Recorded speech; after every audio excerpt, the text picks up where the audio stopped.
জুলাই গণ-অভ্যুত্থানে নিহত ও আহতরা শুধু একটি নির্বাচনের জন্য রক্ত দেয়নি বলে মন্তব্য করেছেন গণ-অভ্যুত্থানে ফার্মগেটে নিহত শাহরিয়ার হাসান আলভীর বাবা আবুল হাসান। শুক্রবার সকালে রাজধানীর কৃষিবিদ ইনস্টিটিউটে ফোরাম ফর বাংলাদেশ স্টাডিজ আয়োজিত ঐক্য সংস্কার ও নির্বাচন স্লোগান নিয়ে 2 দিনব্যাপী জাতীয় সংলাপে তিনি এই কথা বলেন। সংলাপে অংশ নেওয়া জুলাই গণ-অভ্যুত্থানের নিহতদের স্বজন ও আহতরা বলেন, সংস্কার ও নির্বাচনকে পরস্পরের বিপরীতে দাঁড় করানো হচ্ছে এবং এর জন্য রাজনৈতিক দলগুলোকে দায়ী করেন। একই সঙ্গে তারা দাবি করেন, গণহত্যায় জড়িত পুলিশ সদস্যদের গ্রেপ্তার করতে হবে। এ সময় ভার্চুয়ালি সংযুক্ত হয়ে প্রধান অতিথি হিসেবে বক্তব্য রাখেন অন্তর্বর্তীকালীন সরকারের প্রধান উপদেষ্টা ডক্টর মোহাম্মদ ইউনূস। এর আগে মঞ্চে নিহতদের স্বজন ও আহতদের আমন্ত্রণ জানানো হয় এবং তাদের স্মরণে 1 মিনিট নীরবতা পালন করা হয়।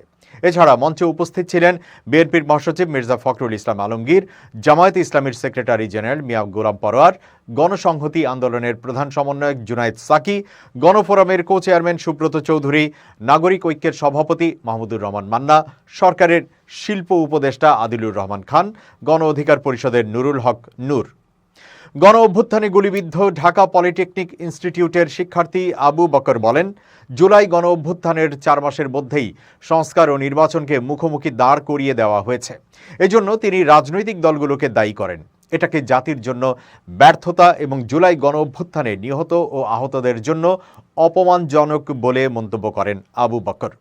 জুলাই গণ-অভ্যুত্থানে হতাহতের ঘটনায় আদৌ বিচার হবে কিনা প্রশ্ন তোলেন নিহত ইমাম হোসেনের ভাই রবিউল ইসলাম।